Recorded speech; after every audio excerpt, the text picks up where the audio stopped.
It is now my pleasure to bring up Bill Filler. Bill is a retired special education teacher who spent over 30 years working with at-risk children of all ages. He has been involved in the Empathy Circle since 2017 and co-created the Empathy Circle facilitator training with Lou and Edwin. It has been holding those trainings since March of 2020. He's a member of the Empathy Center Board of Directors, and today we'll be speaking on Empathy Circle in the context of the empathy movement. Bill, come on up. Thank you, Karen, and thanks to the previous speakers. That was really great. Um, I appreciate that. Yeah, the picture you see behind me is what my goal was as a special education teacher. I taught kids who were in danger of going to being removed from their families, going to prison, hospitals, or residential programs, and working with a wonderfully talented team. I couldn't have done it by myself, but working together, keyword empathy, we were able to be successful in 8 out of 10 with 8 out of 10 students over a 25-year period. Um, and that's what brought me to empathy. I was in Berkeley and I was going to start my own thing, and I saw Edwin, and I thought the empathy circles were much better. So I decided to put my energies there. So I've put some questions in the chat if you have them, if we have time for them. If not, then I put my email there, and if you want to find out more, please email me. Thanks. Okay, so I want to bring you up to date in what we've been working on. Um, Everything that we do starts with our basic empathy circle. If we are to share the practice with others, then we must understand it. This understanding is not achieved by the mastery of intellectual information alone, but is also felt and needs to be understood on an emotional level as well. The empathy circle seeks to create an empathic experience through two major dynamics: being heard and understood, and by providing that experience to others. This creates an atmosphere that is very similar to what therapists term therapeutic rapport. They believe that this is the level of trust necessary to influence change in their clients. And I believe that what we're trying to do with the empathy circle is change society. That's the empathy movement. I remember being in an empathy circle with a mental health professional, and they marveled at how quickly participants in the circle established their therapeutic rapport. In my opinion, one of the reasons the empathy circle process is so effective is that it provides just the right amount of structure. Enough structure to keep participants focused on listening and understanding, but flexible enough for each person to accomplish this in their own way. Edwin Rutch, the creator of the Empathy Circle, talks about our common humanity. This leads us to the conclusion that for us to share our common humanity, empathy must be an innate part of us. The Empathy Circle doesn't teach empathy, but creates an environment where people experience it in their own way. When they do, they don't find devils or monsters from the id, but discover that mostly we are well-meaning, imperfect people who experience better lives when we try to understand each other. When people internalize that learning experience, we seek to help them understand it more deeply and enable them to provide that listening experience for others. If an individual decides to become involved, that is the first step in participating in the empathy movement. The next step in that empathic journey is to take the basic empathy circle facilitator training. Two core educational themes of the training that we feel express the empathy circle spirit is that we try to support people's progress at their own pace, and our primary learning outcome is that we seek to give participants learning experiences where they become increasingly aware of their inner strengths. While my experience over the 7 years that I've been involved has demonstrated time and again how profound the empathy circle experience is, it takes time for its effects to be recognized. It's not understood through a soundbite or 5-minute pitch. If we want to maintain the spirit of the circle and support people to advance at their own pace, it takes time because the empathy circle is not just about an intellectual understanding, but also involves an emotional understanding as well. In my first job as a special education teacher, my supervisor, who was a therapist, said, I've seen children make more than 1 year of intellectual progress in 1 year, but I've never seen anyone make more than 1 year of emotional growth in a calendar year. So our first task is to invite people to the circle who can give their time and attention to give it a try. And we've got to get started. Okay, time's of the essence, people. All right. Uh, as of this writing, we're a small group that puts on the training, but we hope to help expand the practice by providing a series of handbooks that take you step by step through hosting an empathy circle, putting on an empathy online facilitator training, and mounting an in-person empathy facilitator training. We've released a draft of the first handbook that covers our history, core philosophy, and provides practical advice on how to host your own empathy circle. The second book will contain the same background as the first book, explain our educational priorities, and take the reader through the steps of an online training. In addition, it provides script templates that you can use as well as sample emails to both the participants who are learning to facilitate and to the training team who collaborate to put on the training. This training is done 1 day a week over 4 consecutive weeks. The third book, covering an in-person training, will provide the same information as books 1 and 2, but condenses the training into two sessions each on consecutive days. It adds some theater games from Viola Spolin's library and some more role playing and some other communal activities such as shared meals to deepen the shared experience.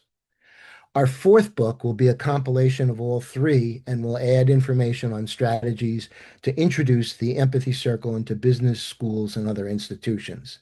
And we have the skeleton of that, but I'm depending upon all you out there to give me concrete examples so we can add it to the handbook. So it's still a work in progress.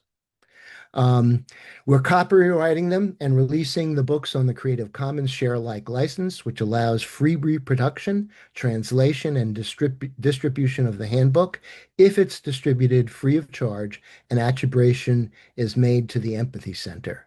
Over the years, we've met people who are in dire financial need. If that need is established, we will license the handbook to those people that would allow them to make a profit. The other activity that we engage in is bringing out the empathy tent to farmers markets, street fairs, and political demonstrations on the left and the right. We canvass the crowd and offer chocolates and empathic listening. In our last outing at a local street fair, we made connections and listened. What we found is that so many people feel unheard, and when they're given a chance to unburden themselves, they feel a great deal of relief. In this last outing, we listened to a woman who feared for her friends and family in Palestine, sorry, an older woman estranged from her nieces and nephews, and a man worried about his relationship with his daughter after a divorce. In the past, I listened to a troubled young man living on the streets who found great comfort in being able to share his story with a non-judgmental listener. There was also a woman in the middle of a dispute with her neighbor, an ex-military explosive expert, and what started out as a heated argument changed into a calm conversation about appropriate boundaries, and peace reigned once more. When possible, we try to get people on opposing political ideologies to agree to participate in the circle. It's hard, but when it happens, people's lives are changed. Of course, you're attending an empathy summit where we hope to gather our wisdom, meet others who share our goals, and find the inspiration to continue our work. So this is great, and hopefully you'll all keep it going. Um, the other projects that are in the work are Edward Rutch's Defining Empathy book and Lou Zweier's class on how to facilitate a restorative circle process, which is a much more intense process. So this is an invitation to all of you to take that first step in the empathic path. to join the empathy movement, to walk it at your own pace, and help remind other fellow humans of what experiencing our common humanity really feels like. Thanks for giving your time to empathy on this day. I'll briefly answer questions on any of the four subjects that I've posted in the chat if there's time. And then if there's not, you can email me if you want to find out more. Thank you so much. So that was wonderful. Thank you. Did you have anything you want to expand upon the questions you put in the chat? I don't know. I didn't look in the chat. Does anybody asked any questions, or we'll take some questions from the field if you have anything about those. Nothing in the Nothing in the chat? chat yet. Okay. Nothing in the chat yet. When you're asking, are you asking for questions about our philosophy or experiences of from our philosophy? What I'm asking is that if you have any interest in any of the projects that we're doing, ask me some questions and, I could tell you how to get involved, or I can tell you what it's like, or if you wanted to mount your own empathy tent excursion, something like that. So if you have any questions about that and then how to manifest it. Yeah. I have a Oh, question. fantastic. Yeah. What's been your most impactful kind of experience, like working in this empathy movement for the past 7 years? Like, what's really stood out for you? Well, there are very many that stood out for me. Um, but I would say that in our last training, we had a woman an Afghani woman, who was fleeing the Taliban. And she was living in a quasi-legal state in Pakistan. Um, and I we had been in a circle, a peace circle online, and she had come in there and she helped translate and also explain the empathy circle to other women who didn't really speak the language and didn't understand it. Despite all of her problems, I imagine living in a refugee camp, your day is pretty full. And she took the training. She was a wonderful participant, and she really felt relief. And I guess so, to answer your question, what was really so profound for me is how important it is to be heard, how it's as important as air and food and water and shelter and everything else, because we need to know where we stand with our fellow human beings. And that's been lost. And I believe the empathy circle is a way to restore that.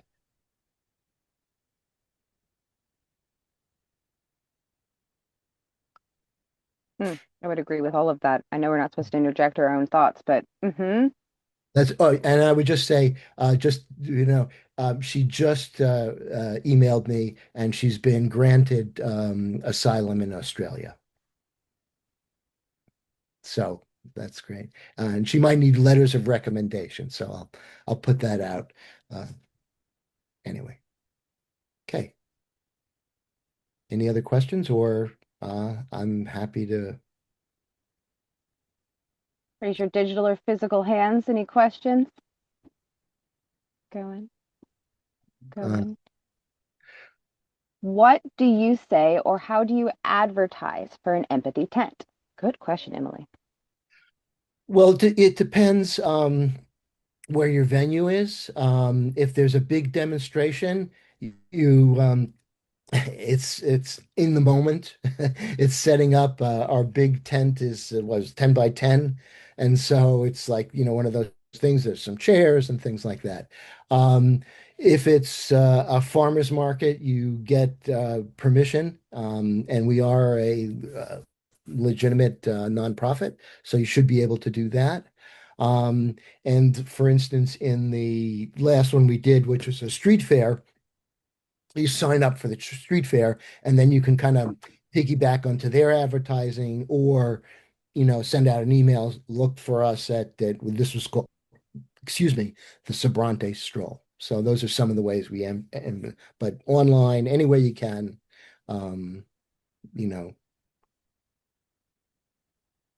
And okay. it sounded like you had some templates and scripts for things like that. Is that correct? In the handbook, what you will have is you'll have there's nothing that we do talk about the empathy tent, and we do link to that. But right now, the one we're talking about is a basic background of the empathy circle, our history, values, philosophy, and then also how to start your own empathy circle. And those other books will come out later. Fantastic. Bill, thank you so much. Everything starts with empathy circle experience and learning the process, which is structured and flexible. Empathy circles create a space to experience empathy and what it means to ourselves. So the time is now.